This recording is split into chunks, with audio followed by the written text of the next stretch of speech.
복음의 의와 율법의 의, 제목만 들어도 다 아실 수 있는 내용입니다. 유대인들이 자랑하는 몇 가지가 있습니다. 그들은 율법을, 또 할례를, 안식일을, 그리고 장로들의 유전 또는 장로들의 전통이라고 하는 것을 대단히 중요하게 여기고 그것을 많이 자랑합니다. 마치 생명처럼 그것을 붙들고 살아가고 있습니다. 율법을 그렇게 강조하는 이유는 의를 얻을 수 있는 길이라고 생각해서 하는 겁니다. 천국에 가려면 의로워야지 되는데 우리가 살다가 보니까 실수를 해서 의를 잃어버려가지고, 의를 잃어버렸다고 하는 것은 다른 말로 표현하면 죄인이 되었다는 겁니다. 죄인이 되면 우리가 하나님 나라에 갈 수 없기 때문에 다시 의를 찾아야지 되는데, 의를 무엇으로 찾을 수 있느냐? 그게 바로 율법이라는 겁니다. 그래서 신명기 6장 25절에, 여러분 신명기 6장 25절을 잘 기억하시기 바랍니다. 신명기 6장 25절. 우리가 그 명령하신 대로 이 모든 명령을 우리 하나님 여호와 앞에서 삼가 지키면 그것이 곧 우리의 의로움이니라. 하나님이 주신 모든 말씀들을 잘 지키면 그게 의로움이라는 겁니다. 그래서 우리가 의를 잃어버려서 죄인이 되었는데 다시 죄인에서 의인이 되지 않으면 하나님 나라 갈 수 없으니까 이 의를 찾기 위해서 율법을 그렇게 연구하고 그렇게 지키려고 노력하고, 그 노력이 너무너무 심해져 가지고 여러분들이 잘 아시는 대로 이제 탈무드라고 하는 그런 그 유대인의 지혜라고 하는 그러한 것들을 보면 얼마나 많은 그 내용들이, 주옥 같은 내용들이 있는지 모릅니다. 그걸 지키려고 하다가 보니까 너무 어려웠습니다. 그런데 바울 사도는 율법으로는 안 된다, 그렇게 결론을 내리고 시작을 합니다. 안 되는 이유는 첫째, 율법은 죄를 깨닫는 데까지고, 둘째, 율법을 100% 지킬 수 있는 사람이 없다는 겁니다. 원래 법이라는 걸 한번 생각해 보시기 바랍니다. 율법전서가 우리나라에도 있는데 그 법이 얼마나 많습니까? 그런데 그 법을 다 지키고 하나 딱 어겼는데, 이렇게 많이 지키고 하나 어겼으니까 괜찮아, 이러는 재판관이 있지 않습니다. 교통법규가 많은데 그 많은 것 중에서 속도 위반 조금 했다고 나 얼마나 많은 교통법규를 잘 지켰는데 소용없습니다. 그는 스티커를 받아야 되고 벌금을 내야지 됩니다. 이게 법입니다. 그래서 우리가 법을 100% 지킬 수 있는 사람이 없기 때문에 율법으로는 안 된다, 그렇게 바울이 결론을 내렸습니다. 로마서 3장 19절에 보면 우리가 알거니와 무릇 율법이 말하는 바는 율법 아래에 있는 자들에게 말하는 것이니 이는 모든 입을 막고 온 세상으로 하나님의 심판 아래에 있게 하려 하심이라. 율법 아래에 있는 사람들은 결국은 하나님의 심판 아래에 있다는 겁니다. 그래서 20절에 그러므로 율법의 행위로는 그 앞에 의롭다 하심을 얻을 육체가 없나니 율법으로는 죄를 깨달을 뿐이라. 여기까지라는 겁니다. 그러면 율법으로 안 되면 다른 방법이 있느냐? 우리 구원받을 수 있는 길이 없느냐? 사도는 다른 방법이 있다고 얘기하고 있습니다. 그게 오늘 로마서 1장 17절 말씀입니다. 여러분 16절 17절 암송하시기 바랍니다. 로마서 3장 21절을 보면 그러나 이제는 율법 외에 하나님의 한 의가 나타났으니 율법과 선지자들에게 증거를 받은 것이니라. 율법 외에 다른 방법이 있는데 그것이 하나님의 의라는 겁니다. 그러니까 율법의 의로는 안 되고 하나님의 의로 되는. 근데 이 하나님의 의는 율법과 선지자들의 증거를 받았다. 이 말은 이제 복음서에도 몇 번 이런 용어가 나오는데, 율법은 모세 오경을 얘기하고 선지자는 구약 성경에 나오는 모든 선지서들을 선지자들이 한 얘기를 얘기합니다. 유대인의 생각과 우리 사람들, 다른 나라 사람들의 생각이 조금 달라서 유대인들은 우리는 역사서 그리고 선지서 이렇게 나누지만 유대인들은 역사서라고 나누지 않고 모든 게 다 선지서라고 나눕니다. 다 선지자들이 그렇게 얘기했다라고 얘기를 합니다. 근데 이 하나님의 의의는 구약 성경에 율법과 선지자들의 증거를 이미 받았기 때문에 증명이 되었다라고 바울 사도가 얘기를 하고 있습니다. 여기서 바울은 율법을 못 지켜서 죄인이 된 것은 맞는데 의를 다시 얻는 것은 율법을 지킴으로 되는 게 아니고 다른 방법, 즉 하나님의 은혜로 주신 의를 통해서 의인이 된다. 근데 정확하게 얘기하면 의인이 되는 게 아니고 의롭다 칭함을 받는 자가 된다는 겁니다.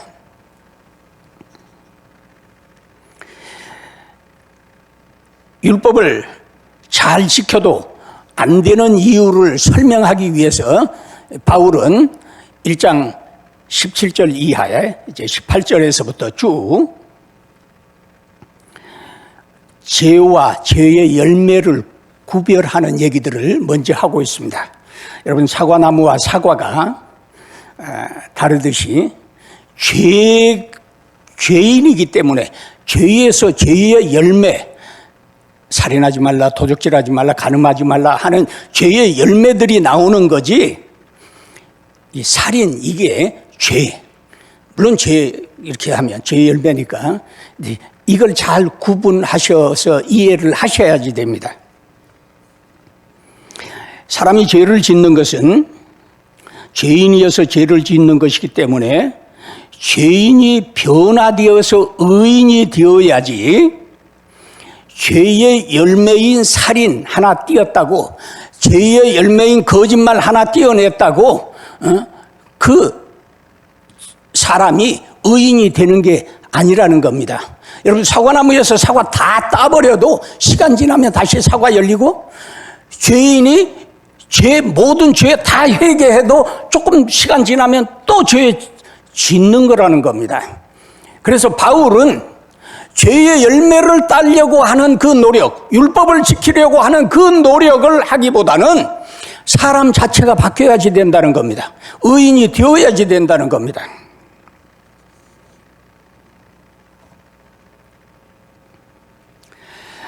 여러분, 죄는 무엇이고 죄의 열매는 무엇입니까? 율법을 어긴 것은 죄의 열매이고, 죄는 하나님을 하나님으로 인정하지 않는 것이다.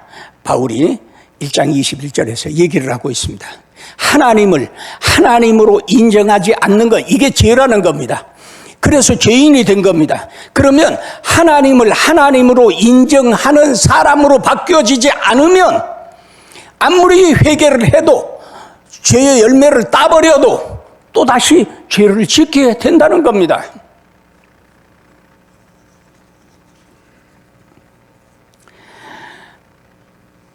여러분, 가장 큰 죄, 여러분이 육신의 아버지가 다 계십니다. 그러니까 이 땅에 오신 거죠. 육신의 아버지에게 가장 불효하는 거가 뭐라고 생각합니까? 조금 돈 벌어가지고 용돈 안 드리는 거? 무슨 말 이거를 하라고 그랬는데 안 하는 거? 신학교 가지 말라 그랬는데 신학교 간 거? 아버지의 말을 어긴 거? 이런 게 물론 불효입니다. 그거 하면 안 되죠. 그런데 가장 큰 죄, 가장 큰 불효는 뭐라고 여러분 생각합니까? 세상에서 자기 육신의 부모에게 가장 큰 불효는 당신이 나의 아버지가 아닙니다. 이것만큼 큰 불효가 없습니다. 당신은 나의 아버지가 아닙니다. 그렇게 얘기를 하면, 만약에 여러분의 자녀들이 그렇게 얘기를 한다고 하면, 운동화를 사달라는 사춘기 아이가 돈이 없어서 운동화를 지금은 못 사주겠다 그러면 아이들이 화가 나가지고 막 얘기를 합니다. 누구는 무슨 뭐를 해주고 누구는 뭐를 해주고 그런데 운동화 하나 못 사주는 당신이 아버지야 이렇게 얘기를 하면 얼마나 마음이 아픕니까? 두들겨 패요, 죽여요. 하나님을 하나님으로 인정하지 않는 것이 가장 큰 죄입니다. 하나님을 하나님으로 인정하지 않는다고 하는 말은 다른 말로 바꾸면 하나님이 창조주이신데 창조주로 인정하지 않는다는 겁니다. 로마서 1장 21절, 여러분 오늘 읽은 17절 말씀 조금 밑에 내려가면 있습니다. 로마서 1장 21절 같이 한번 읽겠습니다. 시작. 하나님을 영화롭게도 아니하며 감사하지도 아니하고 오히려 그 생각이 허망하여지며 미련한 마음이 어두워졌나니, 여기서 보면 바울이 두 가지를 얘기를 합니다. 하나님을 영화롭게도 아니하며 감사하지도 않는다. 하나님을 인정하지 않는다는 겁니다. 창조주를 창조주로 인정하지 않는다는 겁니다. 그렇게 되면 어떻게 되느냐? 생각이 허망해지기 시작한답니다. 생각이 허망해지고 마음이 어두워진다는 겁니다. 그래서 세상 사람들 정말 똑똑한 것 같은데 하는 짓들 가만히 보시기 바랍니다. 하나님을 안다면, 하나님을 믿는다면 하나님을 영화롭게 해드려야 하고 그리고 감사해야 합니다. 하나님을 영화롭게 해드리는 것은 무엇입니까? 창조주로 섬기는 겁니다. 예배 드리는 겁니다. 예배는 뭐냐? 창조주를 인정하는 겁니다. 창조주를 경배 드리는 겁니다. 하나님께서 이 온 우주 만물을 창조하셨습니다. 이 우주 만물뿐만 아니라 나를, 우리 모든 가족을 하나님이 창조하셨습니다. 이거를 인정하는 겁니다. 그게 우리의 예배입니다. 여러분 예배를 드릴 때 오늘도 은혜 받고 복을 받아서 부자 돼서 병 나아서 사업이 잘 돼서 이런 생각으로 나와서 예배를 드리니까 설교가 기니 짧으니 은혜가 있느니 없느니 이렇게 되는 거예요.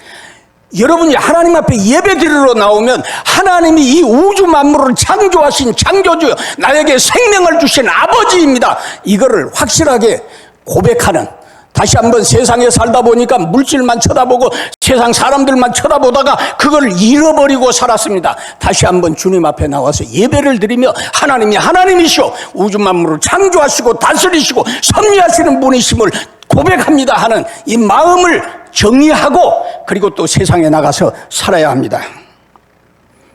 하나님은 전능하시다고 하면서 우리는 하나님의 전능하심을 인정하지 않고 우습게 할 때가 많습니다. 하나님이 너 교사 좀 해라, 너 금년에 구역장 좀 해라, 그러면 많은 분들이 하나님 나 얼마나 바쁜지 아시죠? 에? 내가 무슨 능력이 있다고? 에? 여러분 생각해 보세요. 하나님이 전지전능하시다고 그렇게 고백하고 하나님 내가 얼마나 바쁜지 그것도 모르고 나한테 교사하라고 합니까? 그러면 그 하나님이 무슨 전지전능하신 하나님이십니까? 저 말이 맞습니까? 틀렸습니까? 여러분이 능력이 없는데 그런 여러분을 보고 구역정하라, 그런 하나님이 전지전능하신 하나님이십니까? 아니면 우리는 하나님을 인정하지 않는 많은 것들이 우리의 삶 속에 있으면서도 자기는 믿음이 좋다고, 한 번도 주일날 안 빠졌다고, 몇 년을 교회에 다니고 헌금을 했다고 이렇게 생각할 때가 많이 있습니다. 여러분이 얼마나 바쁜지도 모르고 교회 일하라고 시키는 하나님이시라면 믿지 마시기 바랍니다. 그런 하나님, 전능하신 하나님 아닙니다. 우리에게 생명을 주신 아버지입니다. 창조주라면 생명을 주신 아버지인데 우리는 우리에게 생명을 주신 아버지를 아버지로 섬기면서 믿음 생활을 했느냐 하는 겁니다. 누가복음 15장에 보면 탕자의 비유라고 우리가 말하는 이 비유가 나옵니다. 그런데 중요한 거는 큰아들도 작은아들도 둘 다 아버지의 마음을 모르고 아버지의 마음을 아프게 한 건 똑같은 거라는 겁니다. 제가 어렸을 때만 해도, 여기도 연세 드신 분들은 아마 아실 겁니다. 아침에 일어나면 제일 먼저 뭘 합니까? 시골에서는 보통 마당을 쓸었습니다. 그런데 마당을 쓸기 전에 해야지 되는 일이 한 가지 있습니다. 그게 뭐냐? 아버지 방에 가서 기침 한 번 하고 하면 아버지가 이제 뭐라고 이렇게 기척을 합니다. 그러면 밤새 평안하셨습니까? 잘 주무셨습니까? 아무 일 없으셨습니까? 그렇게 인사하고 그 다음에 무슨 일을 하는 게 예의고 자식된 도리입니다. 몽골에 갔더니 어른들 만나면 생 아무라스노 그럽니다. 생은 좋다는 말입니다. 생명은 좋은 겁니다. 여러분 자살하면 안 됩니다. 생명이 얼마나 좋은 건데. 그런데 생 아무라스노 가만히 들으니까 한국에서 어려서 이렇게 아버지나 어머니가 아침에 일어나면 제일 먼저 어른 방에 가가지고 아무 일 없었습니까? 하는 거하고 너무 비슷한 거예요. 이게 아무라스노 아무 일 없었습니까? 그래서 몽골말하고 한국말하고 비슷한 게 많은데 급하면 그냥 한국말로 막 시끄러 버리면 대충 한두 단어 알아듣고 무슨 말 하는지 압니다. 아무튼 우리는 생명을 주신 아버지를 아버지로 인정하고 그렇게 살아야지 됩니다. 창조주는 온 우주 만물을 만드신 분이기 때문에 소유주, 주인이라는 얘기입니다. 왕이라는 얘기입니다. 왕은 통치 개념에서 쓰는 용어인데 하나님을 여러분들 왕으로 모시고 살았습니까? 대통령이 장관 하라면 하는 거고 그만두라면 그만두는 겁니다. 거기에 무슨 설명이 필요합니까? 여러분 하나님을 창조주 하나님이 왕이라고 인정하신다고 하면 구역장 하라면 하고 교사 하라면 하고 사찰 하라면 하고 봉사위원 하라면 하는 거지 무슨 말을 거기다가 대고 할 수 있겠습니까?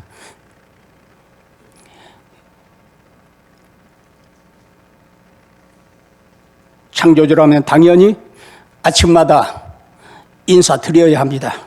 그런데 하나님은 너무 너그러우셔서 일주일에 한 번씩만 나와서 하루만 예배 드려라 그렇게 말씀하시는데 하나님 나 바쁜 줄 아시죠? 하나님 내가 뭐 이러고 하나님 내가 이러고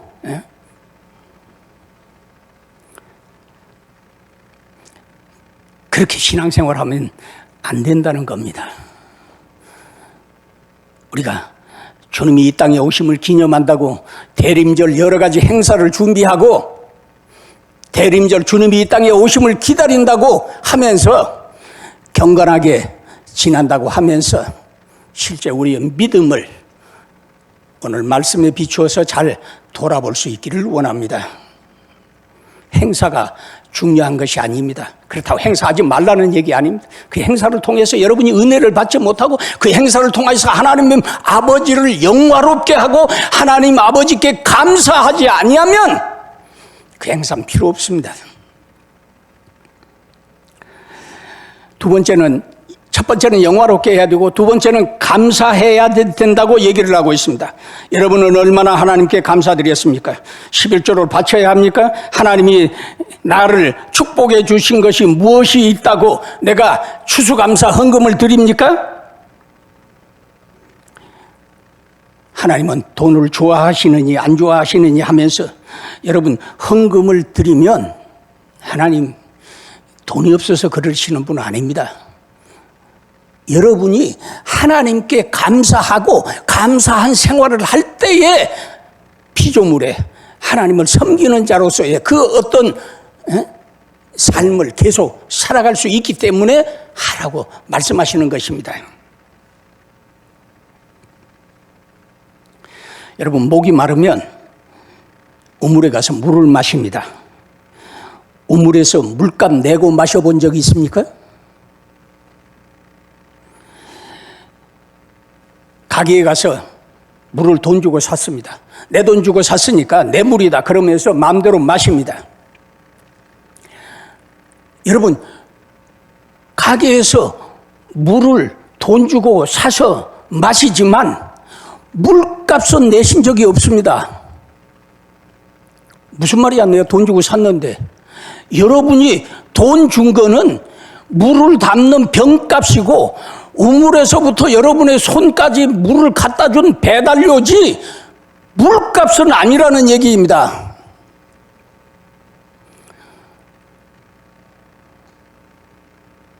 병도 생각해 보시기 바랍니다. 공장 사장이 병을 만들어가지고 물을 담아서 여러분들에게 이제 팔 수 있도록 그렇게 했습니다. 근데 여러분, 공장 그 사장이, 물병 월 재료를 자기가 만들어 갖고 물병을 만들었습니까? 하나님 거 다 갖다 쓰신 겁니다. 도둑질 한 사람의 물건을 사는 사람도 죄가 있다는 것을 세상법도 얘기하고 있습니다. 심하게 얘기하면 세상 살아가는 모든 사람들이 하나님 것 도적질 하면서 자기는 양심적으로 깨끗하게 남의 거 훔친 적 없이 그렇게 살았다고 자랑하면서 살고 있는 겁니다.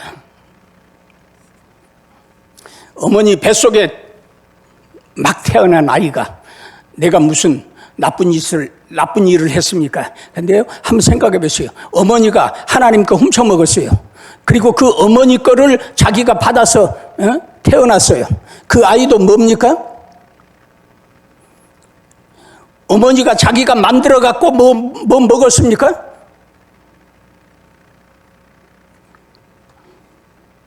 여러분, 숨 쉬면서 돈 내보신 적 있습니까?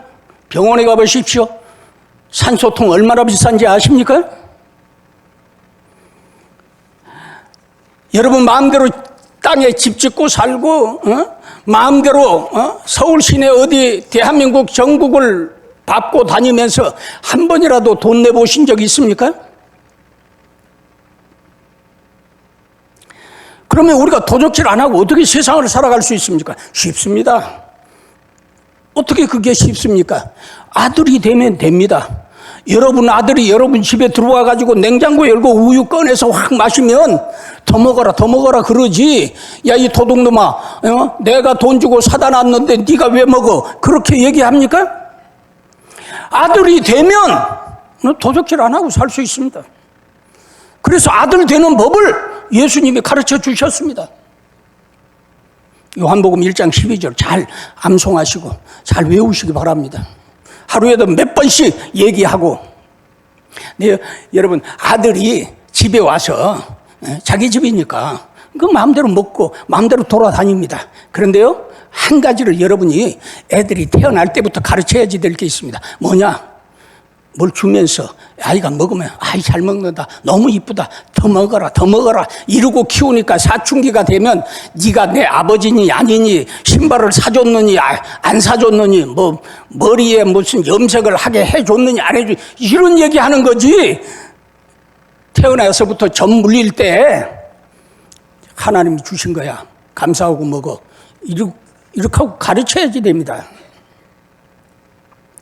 아무리 아들이어도 아버지 어머니 감사합니다. 그리고 냉장고에서 우유 꺼내 먹어야지. 그냥 우리 집 거니까, 내 거니까, 그리고 감사할 줄 모르게 키워놓으면 그 아이들이 사춘기 돼 보세요. 말 안 들어요. 어려서 배운 게 없고 본 게 없어. 우리가 뭐 작은 거 그런 거 먹을 때까지 다 감사하고 무슨 그렇게 삽니까? 이렇게 하고 세상을 살아오면서 믿는다고 하니까, 교회를 다니니까 애들이 크면 그런 정도가, 여러분의 그런 정도하고 아들의 그런 정도가 다른 겁니다. 그냥 말 안 듣는 거죠. 그래서 어려서부터, 태어나면서부터 잘 가르치시기 바랍니다. 최소한의 예의를 갖춰라. 감사하고 먹어야지 된다.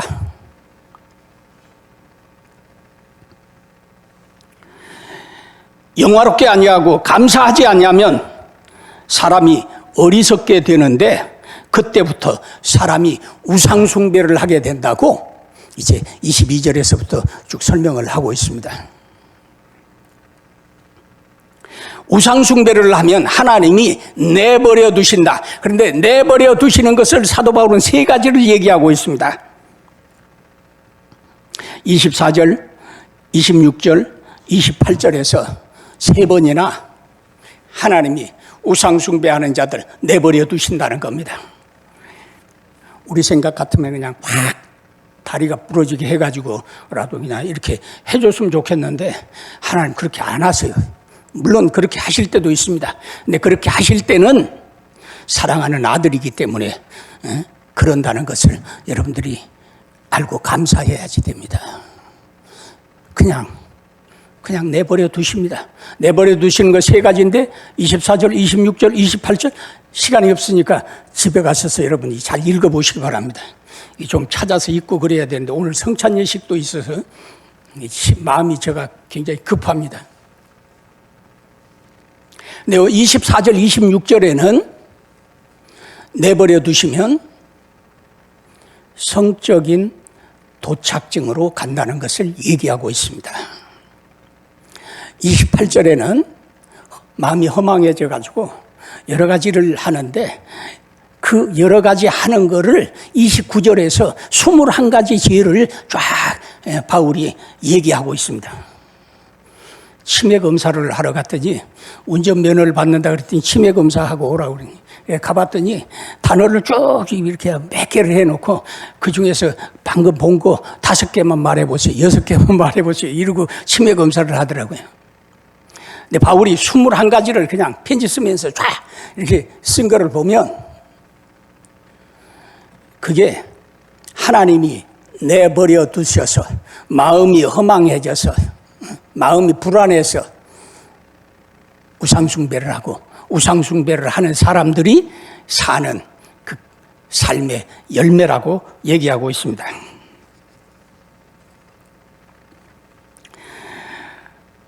요즘 말이 많습니다.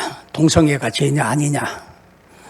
어제도 보니까 감리교회 어떤 목사님이 동성애 뭐 이런 걸로 해서 감리교회에서 재판을 받는데 뭐 인권이 어떻고 뭐가 어떻고 이런 신문에 난 것을 봤습니다. 여러분 성경을 믿으세요. 여러분의 상식이나 사람들의 어떤 가치관을 믿지 말고 하나님의 말씀을 믿으시기 바랍니다. 분명하게 24절 26절에 이거는 죄다. 하나님을 하나님으로 알지 아니하고 감사하지 않는 사람들에게 내어버려 두셨기 때문에 나타나는 증거다. 그리고 말하고 있다는 것입니다. 어떤 신학자는 말합니다. 모든 죄의 종착역은 성적인 죄라고 합니다. 소돔, 고모라, 로마의 폼페이 이런 역사들을 보면 성적인 범죄가 극에 달했을 때 하나님이 심판을 하셨습니다. 그런 의미에서 잘 생각하셔야지 됩니다. 창세기 4장과 창세기 6장을 보면 하나님이 노아 때 홍수로 전 세상 사람들을 다 쓸어버렸습니다. 그래서 하나님은 폭군이다. 잔인한 신이다. 기독교의 하나님은 사랑이 없다. 이런 얘기로 비판을 하는 학자들이 많습니다. 그런데요, 여러분이 믿음의 눈을 가지고 읽어보시기 바랍니다. 성경에 자세하게 나오지 않았지만 그 결과가 성적인 범죄가 극에 달았기 때문에 더 이상 둘 필요가 없다. 다시 말하면 소돔 고모라 때는 그 성만 심판하셨지만 노아 때에는 전 세상을 심판하셨다는 것을 아셔야 합니다.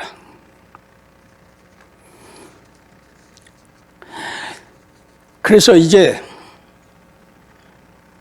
로마서 3장에 와서 1장에서 이방인의 죄, 2장에서 유대인의 죄, 3장에 와서 세상 모든 사람들의 죄, 의인은 없나니 하나도 없고 하나님의 영광에 이르지 못하게 된 사람의 형편, 거기까지 바울이 끌어내린 다음에 그 다음에 이제 그러나 이제는 그 율법의 의가 아닌 하나님의 의, 복음의 의, 예수 그리스도 메시아를 주셔서 그거를 믿으면 구원받는 그 길을 하나님이 허락해 주셨다고 3장 21절에서부터 다시 이제 시작을 합니다.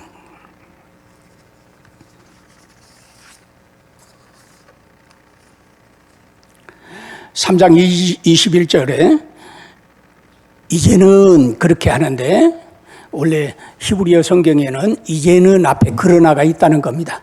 앞에 세상의 모든 사람이 죄인이다, 의인은 없나니 하나도 없고 하나님의 영광에 이르지 못했는데, 그러나 이제는 하나님이 오늘 1장 17절에서 말한 하나님의 의, 그 의를 믿는 사람들에게는, 의를 받아들이는 사람들에게는 구원의 길이 있다 하는 것을, 그게 어떻게 구원이 되느냐, 그거를 속량이라는 단어로 3장 24절에서 시작을 합니다.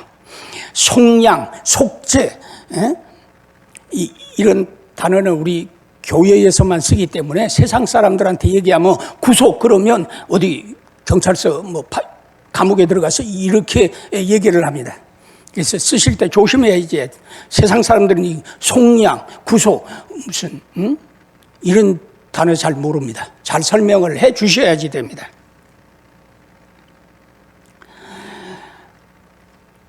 유대인들은 이 속량의 복을 받지 못하고 자기 의로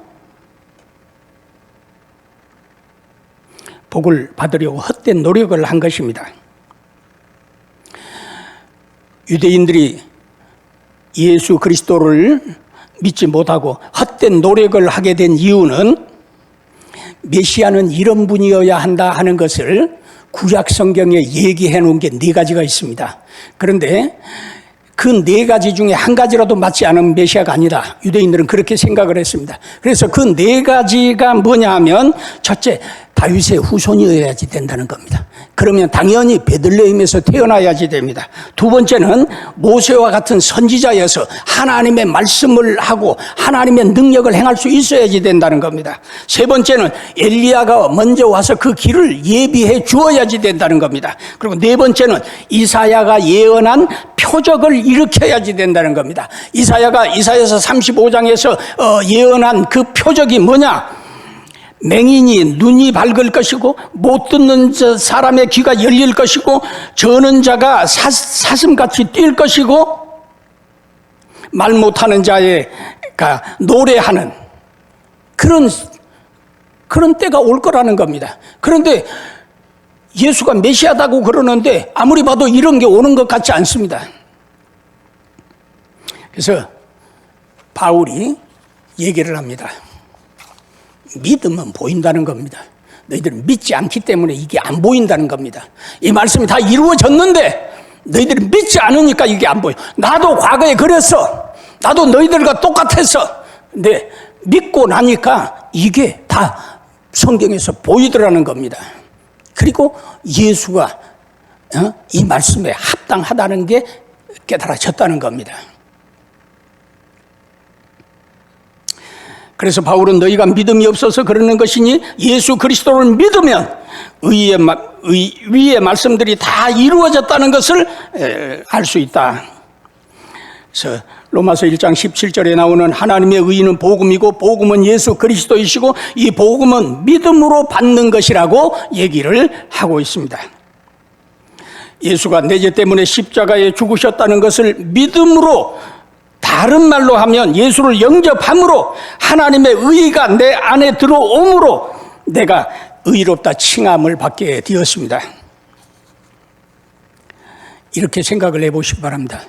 오늘 점심 식사는 보쌈이 나온다 그랬는데, 여러분 올라가셔서 보쌈을 드시면 조금 있으면 돼지고기가 다 소화가 돼가지고 돼지고기는 없어지고 여러분 몸만 남습니다.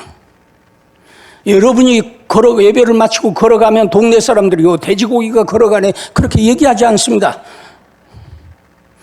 금옥교회 교인들이 걸어가네. 왜요? 돼지고기 먹었지만 돼지고기 없어졌어요. 무슨 말씀인지 아시겠죠? 제가 뭔 말 하려고 하는지 알죠? 오늘 주님의 살과 피를 먹고 마실 겁니다. 내 아무거나 먹으면 되는 게 아닙니다. 이것은 너희를 위하여 찢긴 내 살이고 이것은 너희를 위하여 흘린 내 피다.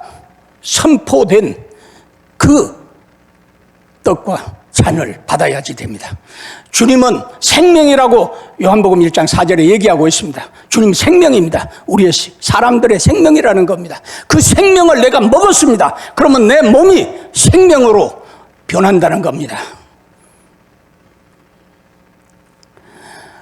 아무 고기나 먹으면 되는 게 아닙니다. 이스라엘 백성들이 6월절에 양을 잡아서 그 피를 문설주에 발랐습니다. 그리고 그 양고기, 그 피를 문설주에 바른 양고기, 그거를 먹어야 그 다음날 애굽에서 나오는 겁니다. 그래서 여러분이 오늘 성찬 기도하면서 잘 받으시기 바랍니다. 생명이신 주님의 살과 피를 제가 먹었습니다. 이제는 내 몸이 그리스도의 생명이 있는 몸이 하나님의 자녀가 되었습니다. 이 믿음 가지고 이것을 고백하면서 성찬에 참여하실 수 있기를 원합니다.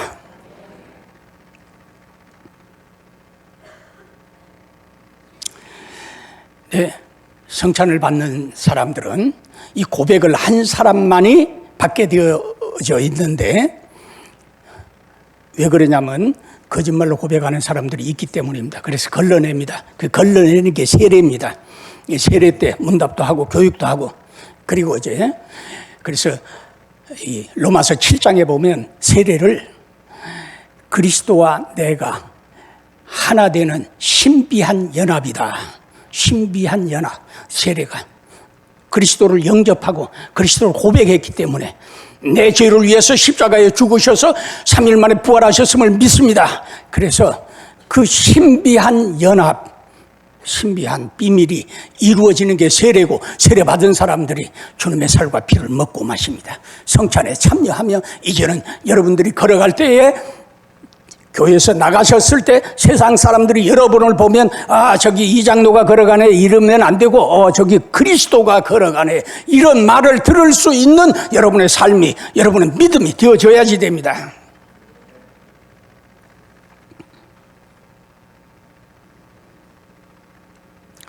사도 바울은 믿음으로 의로워지는 것은 내가 만들어낸 이론이 아니고 구약 성경의 율법과 선지자들의 증거를 받은 것이다. 그리고 그 증거를 받은 증거를 대는 게 로마서 4장입니다. 로마서 4장에 보면 율법도 아니고 할례도 아니고 믿음으로 된 사람이 아브라함이다.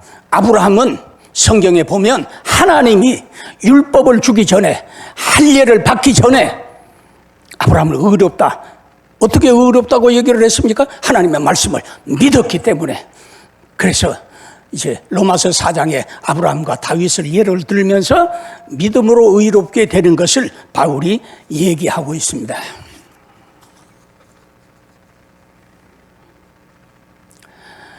이 말씀이 믿어지면 하나님은 여러분을 의롭다 칭할 것이고 예수를 믿음으로 예수를 영접함으로 내가 하나님의 자녀된 권세를 갖게 됨을 믿습니다. 아멘 할렐루야 하고 믿음을 고백하면 여러분은 하나님의 자녀된 권세를 가지고 세상을 살아갈 수 있습니다. 이 권세를 가지고 세상을 살아간다고 하는 것은 부자 된다거나 아니면 높은 지위에 올라간다거나 병이 낫는다거나 그런 거를 얘기하지 않습니다. 그거는 지난주에도 얘기했지만 그렇게 인생에 중요한 게 아닙니다. 풍랑을 만났을 때에 배에서 버리는 것들, 선장이 명령해서 버리는 것 순서가 있습니다.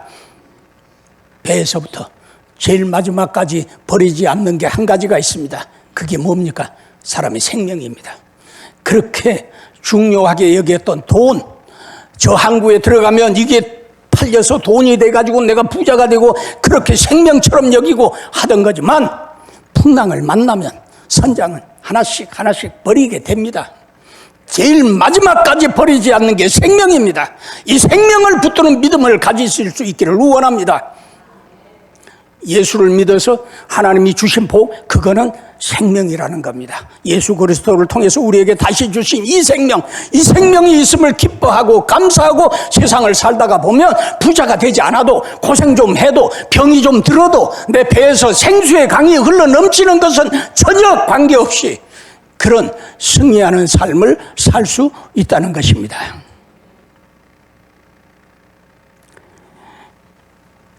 같이 기도하겠습니다. 하나님 아버지, 은혜를 감사합니다. 복음으로 예수 그리스도를 믿음으로 생명을 가질 수 있는 이 귀한 축복을, 이 귀한 은혜를 주셨으니 감사합니다. 이제는 생명의 삶을 살 수 있게 하여 주시옵소서. 예수님의 이름으로 기도드리옵나이다. 아멘.